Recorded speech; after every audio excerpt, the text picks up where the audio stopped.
നമസ്കാരം. അതിശക്ത ഭൂകമ്പമാണ് മ്യാൻമറിലും തായ്ലൻഡിലും ഉണ്ടായത്. രക്ഷാപ്രവർത്തനം ഇപ്പോഴും തുടരുകയാണ്. ഈ ഒരു സാഹചര്യത്തിൽ സാധ്യമായ എല്ലാ സഹായങ്ങളും ഇന്ത്യ നൽകുന്നു. ഏകദേശം 15 ടൺ ദുരിതാശ്വാസ വസ്തുക്കൾ മ്യാൻമറിലേക്ക് സൈനിക വിമാനം പുറപ്പെട്ടു. ഹിൽഡൻ വ്യോമസേന സ്റ്റേഷനിൽ നിന്ന് ഇന്ത്യൻ വ്യോമസേനയുടെ C-130J വിമാനത്തിലാണ് അവശ്യ സാധനങ്ങൾ കൊണ്ടുപോകുന്നത്. ടെന്റുകൾ, സ്ലീപ്പിംഗ് ബാഗുകൾ, പുതപ്പുകൾ, റെഡി ടു ഈറ്റ് ഭക്ഷണം, വാട്ടർ പ്യൂരിഫയറുകൾ, സോളാർ ലാമ്പുകൾ, ജനറേറ്റർ സെറ്റുകൾ, ആവശ്യ മരുന്നുകൾ തുടങ്ങിയ സാധനങ്ങളാണ് അയക്കുന്നത്. തായ്ലൻഡിലെ ഇന്ത്യൻ എംബസി ഹെൽപ്പ് ലൈൻ നേരത്തെ തുറന്നിരുന്നു. അതേസമയം അമേരിക്കൻ പ്രസിഡന്റ് ഡൊണാൾഡ് ട്രംപ് ഉൾപ്പെടെ മ്യാൻമറിന് സഹായം എത്തിക്കുമെന്ന് അറിയിച്ചിട്ടുണ്ട്.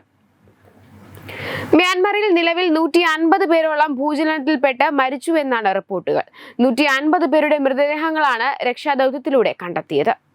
മ്യാൻമറിലും അയൽ രാജ്യമായ തായ്ലൻഡിലും ഉണ്ടായ ശക്തമായ ഭൂചലനത്തിൽ നിരവധി പേർ കെട്ടിടാവശിഷ്ടങ്ങൾക്കിടയിൽ കുടുങ്ങിക്കിടക്കുന്നതെന്ന് റിപ്പോർട്ടുണ്ട്. രാജ്യത്ത് വ്യാപക നാശനഷ്ടങ്ങൾ ഉണ്ടായി. പാലങ്ങളും കെട്ടിടങ്ങളും തകർന്നു. തായ്ലൻഡ് തലസ്ഥാനമായ ബാങ്കോക്കിലും വലിയ നാശനഷ്ടങ്ങളുണ്ട്.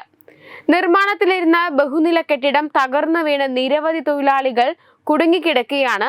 2 രാജ്യങ്ങളിലും സർക്കാരുകൾ അടിയന്തരാവസ്ഥ പ്രഖ്യാപിച്ചു.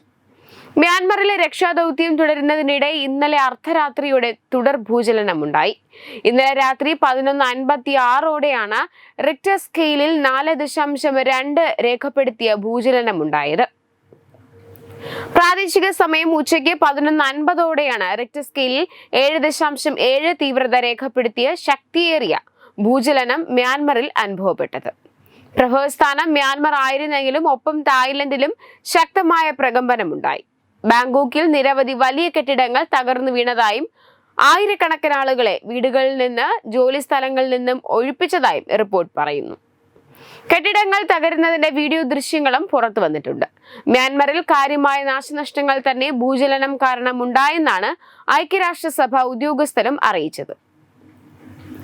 അതേസമയം മ്യാൻമറിലും തായ്ലൻഡിലുമുള്ള ശക്തമായ ഭൂചലനത്തിൽ നിരവധി നാശനഷ്ടങ്ങൾ റിപ്പോർട്ട് ചെയ്ത സാഹചര്യത്തിൽ ആശങ്ക രേഖപ്പെടുത്തി പ്രധാനമന്ത്രി നരേന്ദ്രമോദി രംഗത്തെത്തിയിരുന്നു. സാധ്യമായ എല്ലാ സഹായവും നൽകാൻ ഇന്ത്യ തയ്യാറാണെന്ന് സമൂഹ മാധ്യമമായ എക്സിൽ പങ്കുവച്ച പോസ്റ്റിൽ പ്രധാനമന്ത്രി നരേന്ദ്രമോദി പറഞ്ഞിരുന്നു. മ്യാൻമറിലും തായ്ലൻഡിലുമുണ്ടായ ഭൂകമ്പത്തെ തുടർന്നുള്ള സ്ഥിതിഗതികളിൽ ആശങ്കയുണ്ട്. എല്ലാവരുടെയും സുരക്ഷയ്ക്കും ക്ഷേമത്തിനും വേണ്ടി പ്രാർത്ഥിക്കുന്നു. സാധ്യമായ എല്ലാ സഹായവും നൽകാൻ ഇന്ത്യ തയ്യാറാണ്. മ്യാൻമറിലും തായ്ലൻഡിലും സർക്കാരുകളുമായി ബഡൻ വിദേശകാര്യ മന്ത്രാലയത്തോട് ആവശ്യപ്പെട്ടു എന്നാണ് അദ്ദേഹം വ്യക്തമാക്കിയിരിക്കുന്നത്.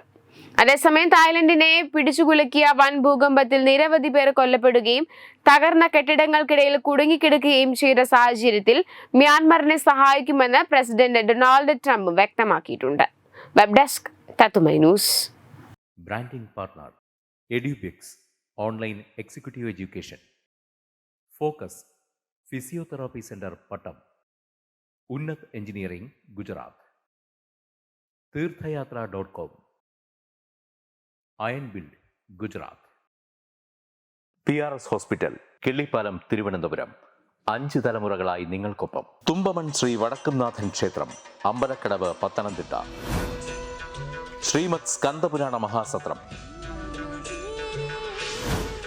2025 മെയ് 11 മുതൽ 18 വരെ.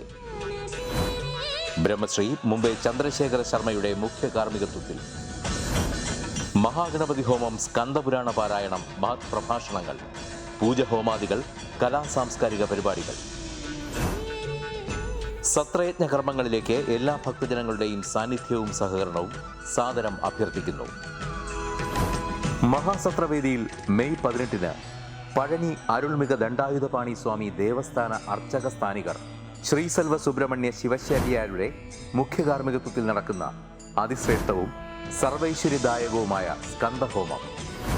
സ്കന്ദമഹാപുരാണ സത്രത്തിന്റെ ആദിമധ്യാന്തമുള്ള സമ്പൂർണ്ണ തത്സമയ കാഴ്ച തത്വമയി നെറ്റ്വർക്കിൽ.